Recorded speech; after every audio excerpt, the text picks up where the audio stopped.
दोस्तों, popcorn logic में आपका स्वागत है।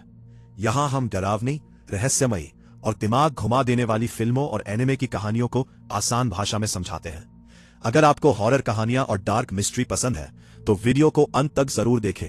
अगर वीडियो पसंद आए तो उसे पसंद करें, चैनल को सदस्यता लें और अपने दोस्तों के साथ साझा करें। आज की इस वीडियो में हम बात करने वाले हैं कॉर्प्स पार्टी की कहानी के बारे में।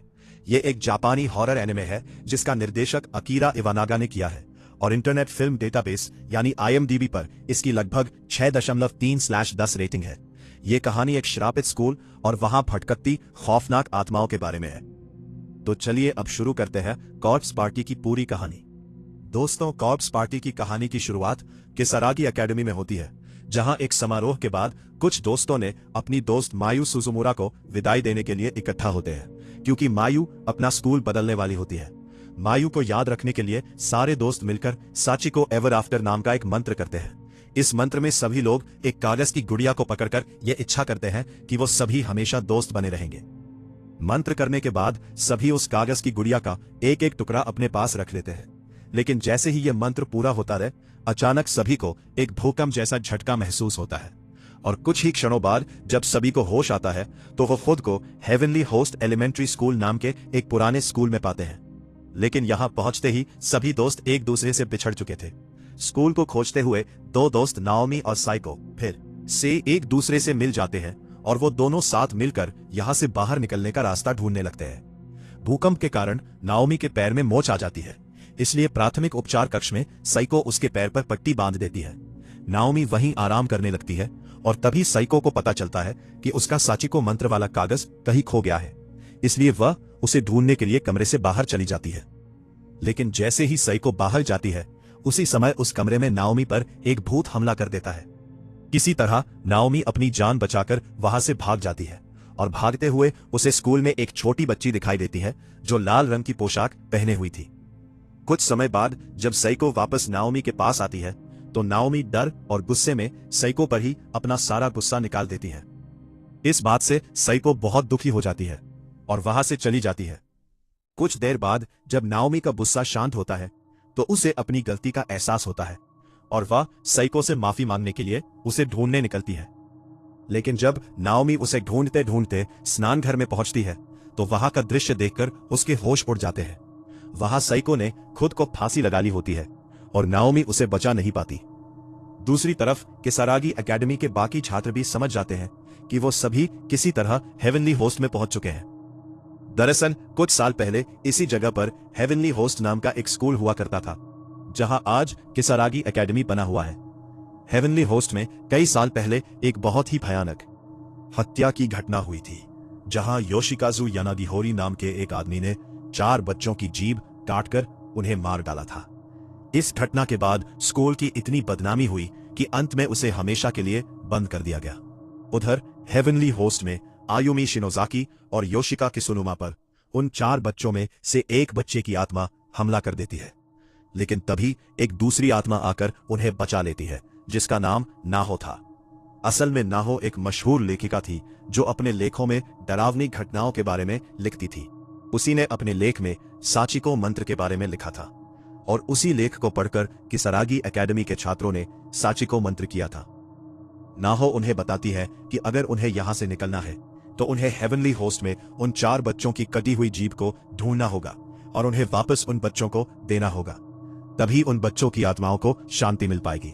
दूसरी तरफ मायू को 2 बच्चों की आत्माएं पकड़ लेती है और बहुत ही बेरहमी से उसे मार डालती है। और जब मायू की अध्यापिका यूई शिशिदो उसे बचाने की कोशिश करती है, तभी वहां योशिकाजु का जिंदा लाश जैसा शरीर आ जाता है और यूई शिशिदो के सिर पर हमला कर देता है। यहां आपको बता दूं कि साचिको मंत्र सिर्फ छात्रों ने ही नहीं किया था, बल्कि उनके साथ उनकी अध्यापिका यूई शिशिदो और सतोशी की छोटी बहन यूका मोचिदा ने भी यह मंत्र किया था और इसी वजह से शिशिदो और यूका भी हेवनली होस्ट में आ पहुंचे थे। उधर वही लाल पोशाक वाली बच्ची जिसे नाओमी ने पहले देखा था, अचानक आकर सतोशी और यूका को एक दूसरे से अलग कर देती है, जिसके बाद यूका पर साकुतारो मोरिशिगे अटैक कर देता है। मोरिशिगे असल में सतोशी का क्लासमेट था और उसने भी सबके साथ मिलकर सचिको चार्म परफॉर्म किया था, लेकिन हेवनली होस्ट में मोरिशिगे को मायू के डेड बॉडी के पार्ट्स मिलते हैं, जिसके बाद मोरिशिगे मेंटली अनस्टेबल हो जाता है। अब यूका को मोरिशिगे से यूया किजामी बचाता है, जो कि बायाकुदन सीनियर हाई स्कूल का एक स्टूडेंट था, और वो भी हेवनली होस्ट में आ पहुंचा था क्योंकि उसने अपने स्कूल के फ्रेंड्स के साथ सचिको चार्म परफॉर्म किया था। खैर, यूया यूका को बचाने के लिए मोरिशिगे को स्टैब करके मार देता है, और मोरिशिगे के मरने के बाद यूया यूका से कहता है कि अब यूका उसकी छोटी बहन है। यूया को मोरिशिगे का फोन करते देख यूका समझ जाती है कि यूया भी मेंटली अनस्टेबल है, और इसीलिए यूका यूया से दूर भागने लगती है। यूया यूका का पीछा करता है, पर तभी योशिकाजु का ज़ॉम्बी वहां आकर यूया पर अटैक करके यूया को बेहोश कर देता है। दूसरी तरफ आयोमी और योशिका 4 में से 3 मर्डर्ड बच्चे के टंग्स को वापस लौटाकर उन बच्चों के स्पिरिट्स को हेवनली होस्ट से रिलीज करने में सक्सेसफुल हो जाते हैं, जिसके बाद उन 3 बच्चों के स्पिरिट्स में से एक स्पिरिट यूकी, आयोमी और योशिका को कीसारागी एकेडमी वापस ले आती है। यहां मैं आपको बता दूं कि क्योंकि उन बच्चों के टंग्स को काट लिया गया था और उन्हें बड़ी बेरहमी से मारा गया था, तो उन मर्डर्ड बच्चों के स्पिरिट्स वेंजफुल होकर हेवनली होस्ट को हॉन्ट करती थी, और वो स्पिरिट्स लोगों को मारती थी। इसके अलावा हेवनली होस्ट में कई क्लोज स्पेसेस थे, जिसमें वहां ट्रैप्ड लोग इन क्लोज स्पेसेस के बाहर नहीं जा सकते थे, और ऐसा इसीलिए किया गया था क्योंकि वहां के स्पिरिट्स उन लोगों को अलग रखना चाहते थे। इतना ही नहीं, इन क्लोज स्पेसेस को उन बच्चों की स्पिरिट्स गार्ड करती थी, जिससे ये स्पेसेस डिस्टेबलाइज ना हो। मी और योशिका उन बच्चों के स्पिरिट्स को रिलीज कर देते हैं, तो हेवनली होस्ट के ये क्लोज्ड स्पेसेस कुछ देर के लिए डिस्टेबलाइज हो जाते हैं, जिससे यूकी की स्पिरिट आयोमी और योशिका को कीसारागी एकेडमी में वापस लाने में सक्सेसफुल हो जाती है। यहां यूकी आयोमी को टच करके एक मेमोरी भी दिखाती है, जिससे आयोमी को पता चलता है कि असल में वो रेड ड्रेस वाली बच्ची जो कि साचिको थी, उसी ने योशिकाजु को यूज करके उन तीनों बच्चों को किडनैप करवाया था, और साचिको ने ही उन तीनों बच्चों के टंग्स काट लिए थे। इस मेमोरी में हम देखते हैं कि जब साचिको इन बच्चों को टॉर्चर कर रही थी, तो योशिकाजु एक कॉर्नर में रो रहा था, और इस इंसिडेंट के बाद सिर्फ साचिको ही थी जो कि अकॉर्डिंग टू न्यूज रिपोर्ट इन सब से जिंदा लौटी थी। अब न्यूज वालों को यह बिल्कुल भी पता नहीं था कि स्कूल में एक्चुअली क्या हुआ था, और साचिको भी अचानक से गायब हो गई थी। खैर, जब आयोमी को सच पता चलता है, तो वो अपने बाकी फ्रेंड्स को साचिको से बचाने के लिए हेवनली होस्ट वापस जाना चाहती है, पर योशिका वहां वापस जाना नहीं चाहता। आयोमी और योशिका में एक आर्ग्यूमेंट होता है, और इवेंचुअली यूकी आयोमी को हेवनली होस्ट वापस ले जाती है। मीनवाइल हेवनली होस्ट में नाहो की स्पिरिट सातोशी और नायोमी को रियूनाइट कर देती है, और यूका को यूया कैप्चर करके टॉर्चर करने लगता है। तभी योशिका वहां किसी तरह से आ जाता है और वो यूया को मार देता है, पर फिर वहां योशिकाजु का ज़ॉम्बी आ जाता है, जो कि यूका और आयोमी पर अटैक करने वाला होता है, और योशिका खुद को सैक्रिफाइस करके यूका और आयोमी को बचा लेता है। उसी वक्त सातोशी और नायोमी यूका को देखते हैं, और यूका अपने बड़े भाई सातोशी के सामने अपना दम तोड़ देती है। ओशी और नायोमी से कहता है कि अगर उन्हें घर वापस जाना है तो उन्हें साचिको से उसका कन्फेशन लेना होगा, जिसके बाद वो फिर से साचिको चार्म परफॉर्म करके कीसारागी एकेडमी में वापस जा पाएंगे। यहाँ आयोमी नाहो की स्पिरिट को भी कन्फ्रंट करती है, क्योंकि नाहो की स्पिरिट ने जानबूझकर अपने ब्लॉग में साचिको चार्म के बारे में लिखा था, ताकि इस चार्म को लोग परफॉर्म करके हेवनली होस्ट में आ सके और साचिको इन लोगों को टॉर्चर करके मार सके। खैर, आयोमी को उसकी टीचर यूई भी कुछ देर के लिए मिलती है, पर फिर यूई की मौत डेब्रीज के गिरने से हो जाती है। अब तीनों फ्रेंड्स हेवनली होस्ट को एक्सप्लोर करते हैं, जहां नायोमी को बेसमेंट में एक वीडियो मिलता है। इस वीडियो के हिसाब से नायोमी ने ही अपने फ्रेंड सेको को फांसी देकर मारा था, और इन सब के दौरान नायोमी पोजेस थी। नायोमी इस सच को देखकर टूट जाती है, और वो रियलाइज करती है कि हेवनली होस्ट में ट्रैप्ड लोग पोजेस्ड होकर एक दूसरे को भी हार्म कर सकते हैं। यहां नायोमी एकदम टूट जाती है, पर तभी वहां सेको की स्पिरिट आ जाती है, जो कि नायोमी के फोन में कुछ टेक्स्ट भेजती है, और वो नायोमी को खुद को हार्म करने से रोक लेती है। दूसरी तरफ सातोशी और आयोमी को साचिको के मदर की डायरी मिलती है, जिसे पढ़ने पर हमें कुछ नई बातें पता चलती है। दरअसल हेवनली होस्ट के प्रिंसिपल ने साचिको की मॉम, जो कि वहां एक टीचर भी थी, उन्हें मोलेस्ट करके मार दिया था। इस डायरी में साचिको के मॉम की स्पिरिट ने यह भी लिखा था कि साचिको योशिकाजु को यूज करके दूसरे बच्चों को किडनैप करती है, ताकि वो बाद में उन्हें मार सके। And according to Sachiko's mother spirit, Sachiko जो कर रही थी वो गलत है, और साचिको को ये सब रोक देना चाहिए।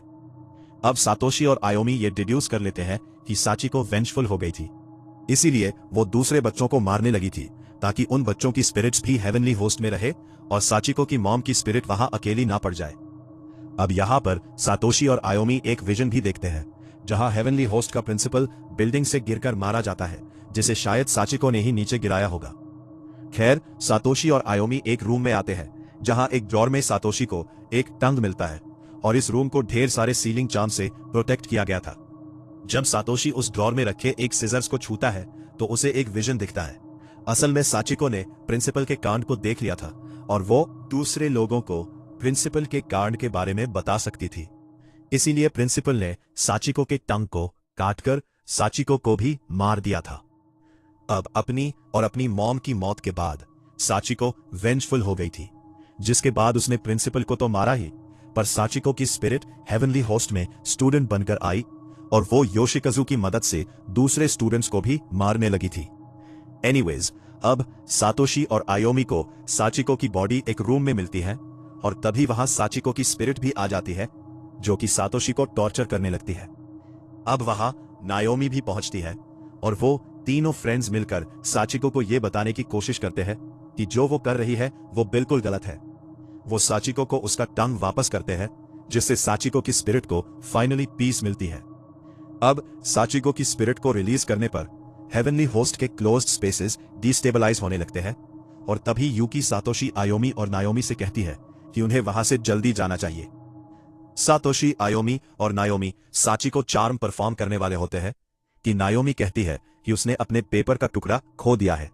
सातोशी अपने साचिको चार्म के पेपर के टुकड़े को नायोमी को दे देता है और कहता है कि वो यूका का पीस को यूज करेगा। अब तीनों साचिको चार्म को परफॉर्म करते हैं और फिर नायोमी और आयोमी खुद को कीसरागी एकेडमी में वापस पाते हैं और उनके हाथ में सातोशी के आर्म्स होते हैं। एंड क्रेडिट्स के सीन्स में हम देखते हैं कि नायोमी खुद को एक कमरे में बंद रखती है और वो अपनी दोस्त के बारे में बातें करती रहती है। लेकिन नायोमी की मॉम का कहना था कि नायोमी किस दोस्त के बारे में बात कर रही है उन्हें कुछ याद नहीं है। वो नायोमी के लिए परेशान हो जाती है। सीरीज यहीं पर खत्म हो जाती है। तो दोस्तों, अब बात करते हैं कॉर्प्स पार्टी से जुड़ी कुछ डरावनी थियरीज के बारे में। सबसे पहली थियरी सातोशी के बारे में है। जैसा कि हमने कहानी में देखा था कि किसारागी एकेडमी में वापस आने के लिए सभी को वही साचिको चार्म के पेपर के टुकड़े इस्तेमाल करने होते हैं जो उनके ग्रुप ने रिचुअल के समय इस्तेमाल किए थे। लेकिन सातोशी ने नायोमी से झूठ कहा था कि वो यूका का पेपर यूज करेगा। असल में सातोशी ने यूया का पेपर यूज किया था, जो उसे यूया के पहचान पत्र से मिला था। क्योंकि यूया किसी दूसरे स्कूल और दूसरे ग्रुप का था, इसलिए सातोशी के लिए साचिको चार्म काम नहीं करता। इसी वजह से जब रिचुअल पूरा होता है तो आयुमी और नायोमी किसारागी एकेडमी में वापस आ जाते हैं, लेकिन सातोशी वहां फंस जाता है और उसका शरीर भी डिस्ट्रॉय हो जाता है। यानी कि इस थियरी के अनुसार सातोशी हमेशा के लिए हेवनली होस्ट में ही फंस गया। अब दूसरी थियरी साचिको के बारे में है। कई लोगों का मानना है कि साचिको को पीस मिलने के बाद भी हेवनली होस्ट पूरी तरह खत्म नहीं हुआ, क्योंकि उस जगह पर बहुत सारे लोगों की पेनफुल डेथ्स हुई थी और उनकी नेगेटिव एनर्जी अब भी वहां मौजूद हो सकती है।